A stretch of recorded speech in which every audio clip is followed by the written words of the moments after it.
சவுக்கு சங்கர் தான் அண்ணாமலைக்கு வந்து சீஃப் அட்வைசரா வைக்கலாம், நல்லா சூப்பரா இருக்கும். ஏன்னா சீஃப் அட்வைசரா இருந்த மாரிதாஸ், குருமூர்த்தி போன்றவங்களாம் இல்ல. இப்ப அந்த இடத்துல சவுக்கு சங்கர் இருந்தாங்கன்னா ரொம்ப அருமையான திறமையான வந்து ஆலோசனைகளை சொல்லி புதிதாக வந்து அண்ணாமலை ஜி அவர்கள் கட்சியை தொடங்குவதற்கு திமுக ஃபைல்ஸ், டிஎம்கே ஃபைல்ஸ் திறந்தாருல அண்ணாமலைக்கு தனி ஃபைல்ஸ் போட்டு அமித்ஷா கையில கொடுத்ததுனால அது வந்து பெரிய ஒரு சிக்கலாக அவருக்கு ஆகிவிட்டது. 85 கோடி ரூபாய்க்கு வாங்குறதா சொல்றாரு. அது உண்மையிலே 85 கோடி ரூபாய் சொத்தா நான் கேட்கும் போது அது கிட்டத்தட்ட 200-300 கோடி ரூபாய்க்குள்ள லேண்டு அப்படிங்கிறாங்க. சொத்தையே வந்து கம்மியா சொல்றாங்க. அது 300-400 கோடி ரூபாய்க்கு உள்ள பெரிய லேண்டு. கோயம்புத்தூர்ல, தமிழ்நாட்டிலேயே கோயம்புத்தூர்ல தான் அக்ரிகல்ச்சர் லேண்ட் வந்து ரொம்ப ரேட் அதிகம். அதெல்லாம் தாண்டி இப்ப நிர்மலா சீதாராமனோ அல்லது குருமூர்த்தியோ டாக்டர் பண்ற காரணம், முக்கியமான காரணம் வேற. அங்கேயும் ஒரு பிராமண ஆதிக்கத்துக்கு எதிராக இவர் களம் கொண்டிருக்கிறாங்கிற ஒரு பார்வையில முன்வைக்கிறாங்கல்ல, அதை கடந்து போயிட முடியுமா? ஆக்சுவலா அந்த ஆங்கிள் ஒரு வகையில வந்து அது சரிதான். குருமூர்த்தி போன்றவர்கள் தாமதமாக புரிந்து கொண்டதால் இன்னைக்கு 85 கோடி சொத்து வாங்கிட்டாரு அப்படிங்கிற மேட்டரை கொண்டு வந்து அவர் என்ன செஞ்சிருக்காரு, நீக்கம் செய்யப்பட்டிருக்கிறார் அந்த பதவியில இருந்து. இதுதான் உண்மை நிலை.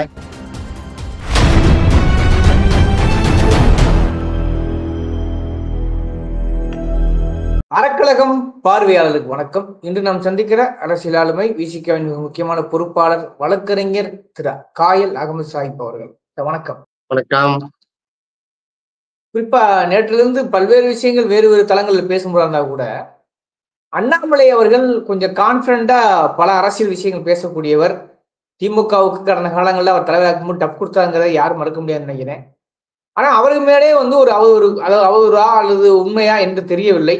குறிப்பா 80 கோடிக்கு மேல வந்து முறையாக சொத்து சேர்த்துருக்காங்கிறத வேற யாரும் இருந்தா கூட ஆச்சரியப்படுறதுக்கு ஒண்ணும் இல்லை. எதிர்கட்சியோ திமுகவோ மற்ற ஆட்கள் சொன்னா கூட பரவாயில்ல. மாரிதாஸ் அவர்களே டேட்டா வெளியிட்டிருக்காரு. அவர் கொளுத்து போட்ட வெடி என்பது நேற்றிலிருந்து வெடித்து கொண்டிருக்கிறது. குறிப்பாக அவரே வந்து பிரஸ் மீட் கொடுக்குற அளவுக்கு நிலைமை முக்கி இருக்கு. முதற்கட்டமா எப்படி பாக்குறீங்க நீங்க? மாரிதாஸுக்கு பங்கு கிடைச்சிருக்காது. மாரிதாஸே வெளியிட்டா நீங்க ரொம்ப தூரம் அவரை அப்பாட்டாக்கிற ஆக்க வேண்டிய அவசியம் இல்ல. மாரிதாஸுக்கு ஏதாவது பங்கு கொடுத்துக்க மாட்டாரு. எல்லாம் ஒரே குட்டையில உரிய மட்டை தான் தொலை. ஆக்சுவலா அவர் திமுகக்கு எதிராக என்ன அரசியல் பண்ணாரு? திமுகவுடைய அத்தனை பிரச்சாரர்களும் பேச்சாளர்களும் என்ன சொன்னாங்க? நாம் உட்பட விசிகா இருந்தாலும் நாம கூட நம்ம பல தடவை அறக்கழகத்துல பேட்டி கொடுத்திருக்கோம். 2026 தேர்தல் வரைக்கும் பாஜகவுடைய தலைவர் அண்ணாமலை தான் இருக்க வேண்டும். அப்போதான் நமக்கு வேலை லேசி. 234 தொகையும் டெபாசிட்டா வந்து காலி பண்ணிடலாம் அப்படின்னு சொல்லியிருக்கிறோம்.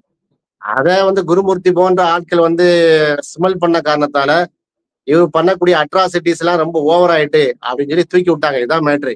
பெரிய ஒரு கருத்தியர் கருவூலமும் கிடையாது அண்ணாமலை வந்து பெரிய ஃப்ராடு. அண்ணாமலை வந்து ஒரு எத்துவாளி பையன். அண்ணாமலை வந்து மிகப்பெரிய ஒரு முள்ள மாறி. அண்ணாமலை முடிச்ச வைக்கி இப்படின்னு என்ன செய்யறாங்க, இப்ப எழுதுறாங்க. இன்றைக்கு சொல்றாங்கல்ல பாஜக காரங்க, நீங்க சொன்ன மாரிதாஸ் உட்பட இதே வாய் என்ன சொல்லிச்சு அண்ணாமலை எப்படிப்பட்ட தெரியுமா? ஐபிஎஸ் வேலையெல்லாம் வந்து தூக்கி போட்டு மோடிக்கா வந்திருக்காரு. நம்ம அப்பமே என்ன சொன்னோம்? சாட்டையை எடுத்துக்கொண்டு அண்ணாமலை தன்னைத்தானே அடிச்சார். எவ்வளவு கோமல்தனமா பண்ண. எதுக்கு பண்ணாரு அவரு? குற்றம் உள்ள நெஞ்சு குறுகுறுக்கும். அப்பவே தவறு பண்ண ஆரம்பிச்சிட்டாரு.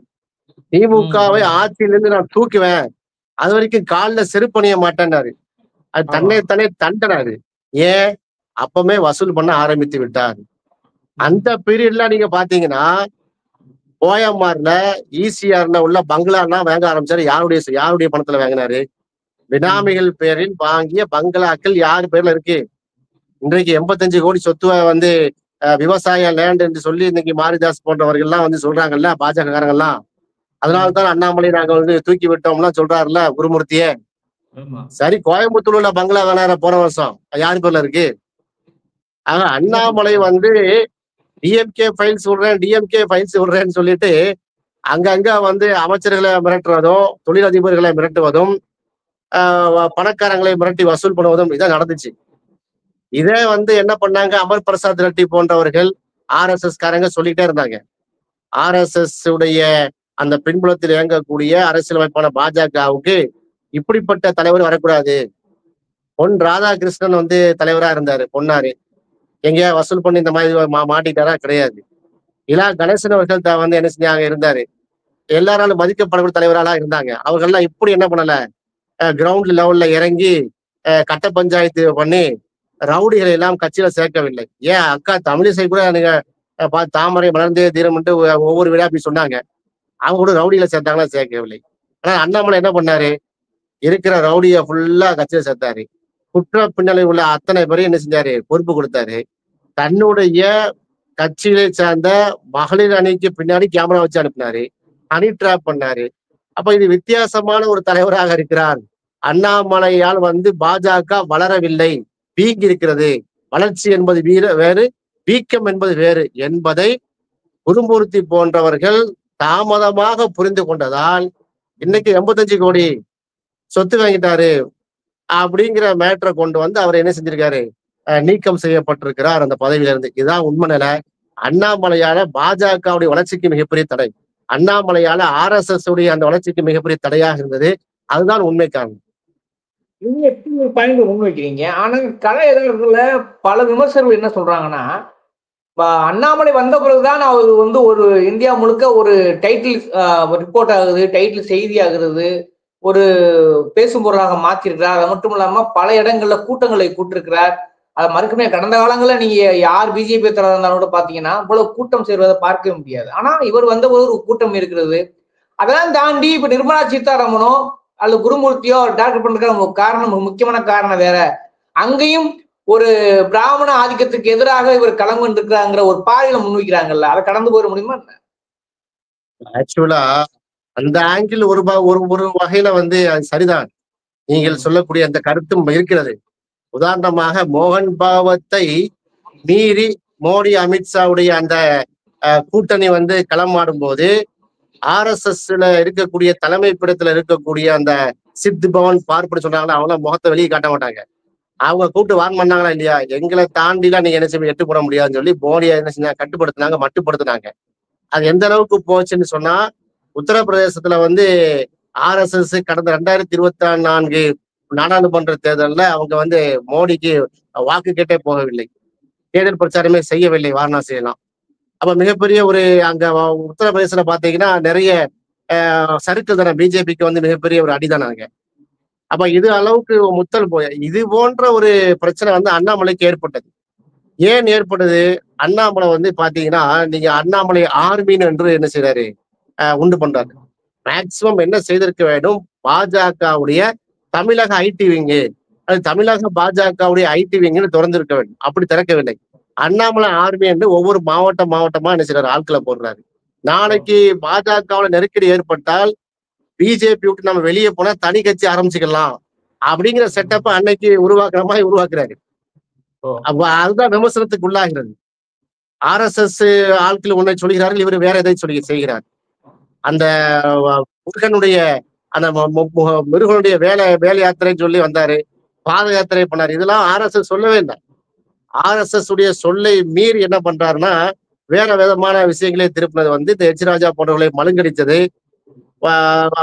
அதாவது RSS சிஸ்டம் கன்சன் சொல்லக்கூடிய இந்து முன்னணி, இந்து மக்கள் கட்சி எல்லாம் வந்து மட்டுப்படுத்தினது. அண்ணாமலை தான் பாஜக தான் அண்ணாமலை தமிழ்நாட்டை பொறுத்த வரைக்கும் அப்படிங்கிற விஷயத்த கொண்டு வந்ததெல்லாம் இங்க இருக்கக்கூடிய சீனியர்களுக்கு, கட்சியுடைய சீனியர்களுக்கு பிடிக்கவில்லை. குறிப்பா குருமூர்த்தி போன்றவர்களுக்கு, பார்ப்பன அந்த அந்த லாபிக்கு வந்து பிடிக்கல. அண்ணாமலை நீ சூத்திரக்காரன் தான், நாங்க சொல்லக்கூடிய விஷயத்தில் மட்டும்தான் நீ வேலை செய்யணுமே தவிர நீ உன் இஷ்டத்துக்கு என்ன செய்ய ஆட முடியாது அப்படிங்கிற ஒரு அச்சுறுத்தல் அவருக்கு இருந்தது. அதனால்தான் அண்ணாமலை ஆர்மி என்று அவர் செய்தார். இது எல்லாம் மேல கவனத்துக்கு கொண்டு போன காரணத்தால் தான் அமித்ஷா கூப்பிட்டு போகலையா அண்ணாமலை? அமித்ஷா இந்த CPR உடைய CP ராதாகிருஷ்ணனுடைய பதவியேற்பு விழாக்கு அண்ணாமலைக்கு அழைப்பு இருந்தது. அவர் போகவில்லை. ஏன் போகல?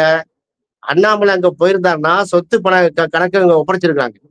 இங்க இருக்கக்கூடிய பாஜக அண்ணாமலைக்கு அகெயின்ஸ்டான வேலை செய்த அகெயின்ஸ்ட் குரூப் வந்து அண்ணாமலை கடந்த 4 ஆண்டுகள்ல சேர்த்த தன் பெயரிலும் தன்னுடைய குடும்பத்தார் பெயரிலும் தன்னுடைய பினாமி பெயரிலும் வாங்கி குவித்த சொத்துக்கள் பட்டியல் கொடுத்திருக்காங்க. அப்ப அமித்ஷா கிட்ட இந்த பட்டியல் இருக்கு. என்ன பண்ணுவார் அமித்ஷா? அண்ணாமலை என்ன பெருசா சந்திக்க போறாரா? ஒண்ணும் இல்லை. எவ்வளவு சம்பாதிச்சிருக்கா? 5000 கோடியா? ஒரு 2000 கோடி தந்துரு, அது ஒரு 2000 கோடி RSS கூடிய ஒரு 1000 கோடி வச்சுக்க, அப்படியே பஞ்சாயத்து நடக்கும். அப்படிதானே பஞ்சாயத்து ஓடிட்டு இருக்கிறது. அமித்ஷாவுடைய பாலிசி அப்படித்தான். சொத்தை பிடிங்கிருவாங்கன்னு அவர் போகவில்லை. அது மட்டும் இல்ல, தமிழ்நாடு பாஜகவுடைய அந்த எல்லா நிர்வாகிகளையும் கூப்பிட்டு பேசினார்ல அமித்ஷா. அப்பவும் அவருக்கு வந்து அழைப்பு கொடுக்கப்படாமல் இருந்தது. அதன் பிறகு அழைப்பு வழங்கப்பட்டது. நீங்க வாங்க உங்களை டெல்லிக்கு வாங்கன்னு கூட அவர் போகவில்லை. எனக்கு கல்யாணம் இருக்கு, கருமாரி இருக்குன்னு சொல்லி தட்டி கழித்து விட்டார். ஆக 2 முறை அமித்ஷாவுடைய அழைப்பை வந்து ஏற்று அவர் செல்லவில்லை டெல்லிக்கு. ஏன்? இந்த போன்ற பிரச்சனை இருக்கு. பிராமின் லாபிஸும் நமக்கு கட்சியில் உள்ள சீனியர்களும் சொத்து பட்டியலை வந்து கொடுத்து அண்ணாமலை ஃபைல்ஸ் அவங்க கொடுத்துட்டாங்க. திமுக ஃபைல்ஸ், டிஎம்கே ஃபைல்ஸ் திறந்தாருல அண்ணாமலை, அண்ணாமலைக்கு தனி ஃபைல்ஸ் போட்டு அமித்ஷா கையில கொடுத்ததுனால அது வந்து பெரிய ஒரு சிக்கலாக அவருக்கு ஆகிவிட்டது.